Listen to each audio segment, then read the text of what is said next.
I've been trying to record like a video for the last week. Like I want to upload something this week. Everything's going wrong. My PC blew up. My PSU fucking died.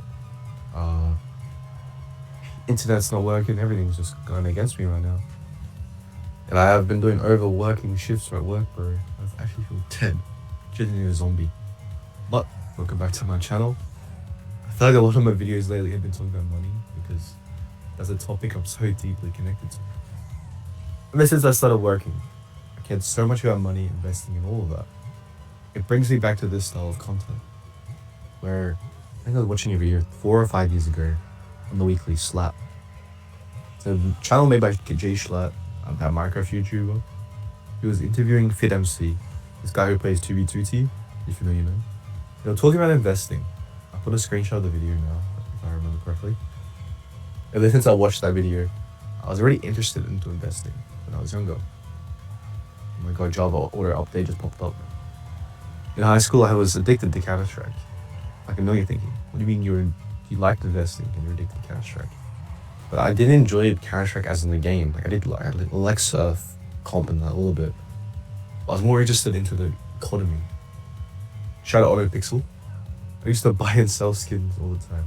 I remember I had CSGO Analyst on one screen, and then on the other screen I had a calculator. I used to buy and sell skins all the time. I remember it was like, I literally buy stuff at like 70% and resell it at 85%. This is when keys were the currency at the time. A little side hustle I did through high school. I bought my first PC, which I still have now, that recently died, and put money towards my first car. But I also bought a couple stocks with that money, mainly Tesla and a bit of Nvidia. I just thought they were cool companies that, you know, they're gonna be worth something in the future, because Nvidia at the time, I think at the time was the mining craze, so there was no GPUs, and I thought, bro, I want one. What if I just invest a bit into this company? I still hold those stocks today. I'll definitely make a bit from that. But if it wasn't until I watched that Jay Schlatt video, where they talk about ETFs and indexes, that I really deep dived into the market. I was always intrigued about single stocks. I didn't really know much about index funds or ETFs. So after watching that video, I became more intrigued. I studied a bit more. I became a Buffett sheep, but that's okay. And I still hold stuff today, and will continue to add stuff to my ETFs and index funds. You're talking about why you're talking about investing again. But today I'm talking about why I care so much about my retirement in my 20s. I'm really young. I'm caring about something that I can't touch or can't even experience until like 60. I'm pretty sure that's the age. It's 60, 68, something like that, for super in Australia. I remember it used to be 60, but I think it's gone up to 68 or some bullshit like that. But honestly, part of the reason I think like this is because I'm scared. I'm genuinely scared. Scared of being that old fart who can't eat properly and can't shit properly. Basically, who can't enjoy his life at all because he didn't plan for anything. Bro, the idea that being 70 and broke is terrifying. And being stuck working some dead-end job, some dead-end, like, fucking warehouse job at that age, that sounds like a horror movie to me.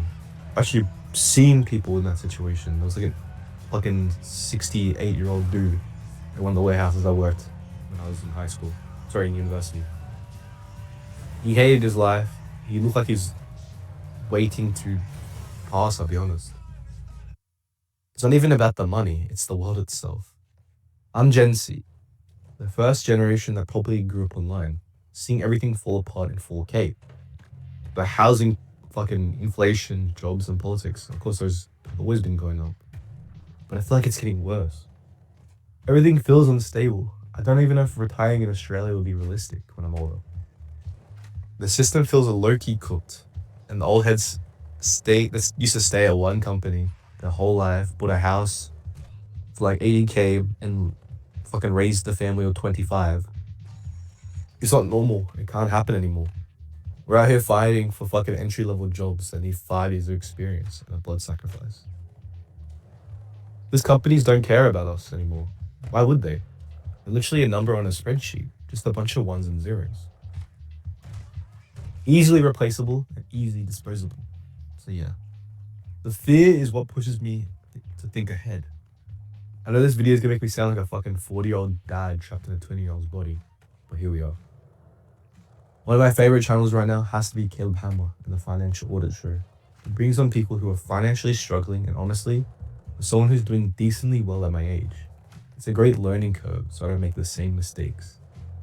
The stuff you learn from watching people who are 10, 20, or even 30 years older than me, who are meant to be more financially ahead and more financially literate, but they aren't. It's literally insane and terrifying because it proves something that nobody in their 20s wants to admit. It doesn't matter how much you make, it matters how much you keep. People on that show earn from like fucking 40 to 200K. I remember there was a guy who was a lawyer, amazing income, but he was drowning in horrid debt. Put a screenshot of that video if I remember correctly. Um, he was like a gay lawyer, or sorry, didn't have to say he was gay, but I think that's the title of the show. I can't remember. But this dude literally has a credit card addiction, and he was making like 130K a year. That's a dream salary for so many people, including me. I'm in my early 20s, at the start of my financial life, thinking I do not want to end up like a lot of these people. Caleb himself was in debt, which was honestly amazing that he got out of it. It's so motivating. And I want to be able to do the same situation or never be in the same situation. This video is basically why I care about my retirement 40 years earlier than I should. Learning from people's mistakes actually teaches you so much, even throughout university. Especially in my business like classes, half the stuff I studied was failures. I remember class literally entire project analyzing a failed company. And I enjoyed that. It was horrible to say, but it was really interesting to me. Anyways, talking to the Caleb Hammer show. My favorite episode has to be that I've never encountered this before, financial audit. It's about an older fella. And the theme of the episode is literally, I'll figure it out later. And he was the example of later always comes. Most people in that show have the same mindset. Like, I'm young, I'll fix my debt later, I'll worry about my retirement later, I'll invest when I earn more.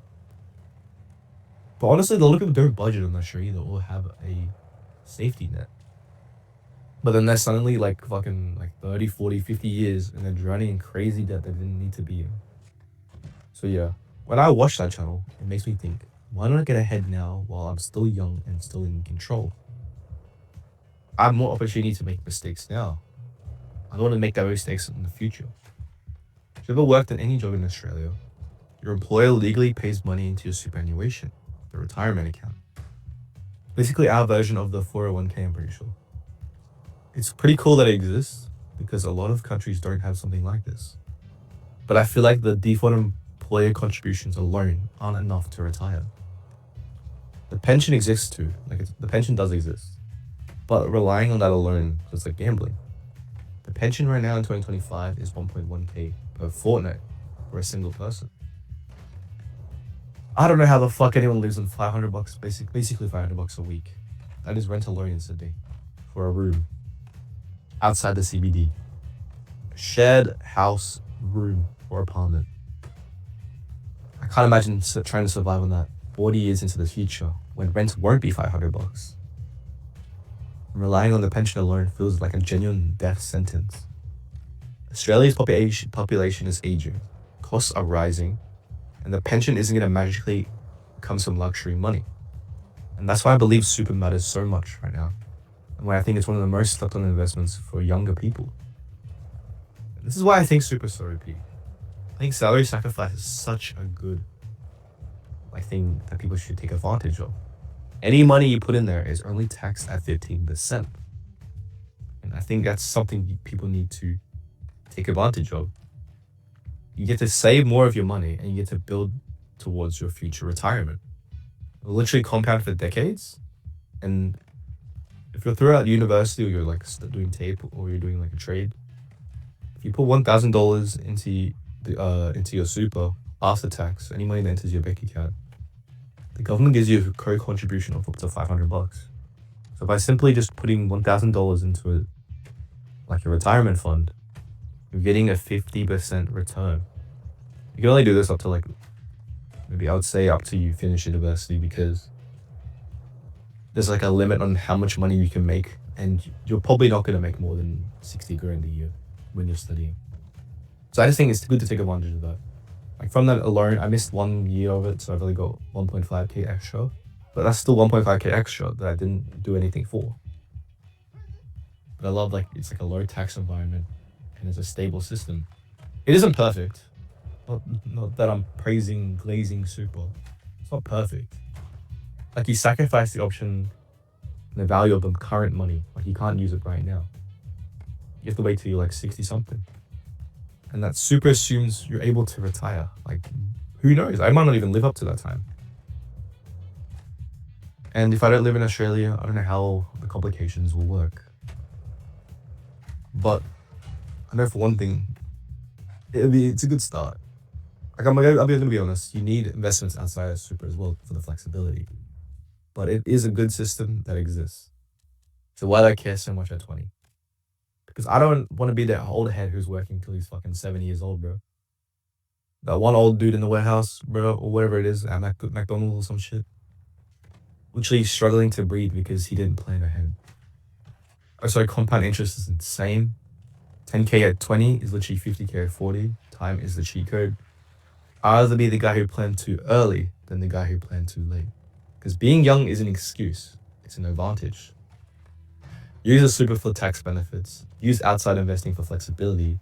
And use your 20s to set up your 60s. This could be through salary sacrifice, index funds, ETF, even crypto. I invest in Bitcoin and it all stacks together. The 20s are your foundation, not your finish line. Alright, thank you for listening to my video. I've been trying to upload something. I don't even know what's going to be uploaded this week. I have like 3 videos that were on that PC that were ready to be edited. Doesn't exist anymore. So, but yeah, like, subscribe, and comment down below. If you think this video is fucking annoying, tell me that. I should stop talking about money. Tell me that too. But if you enjoyed it, let me know. Peace.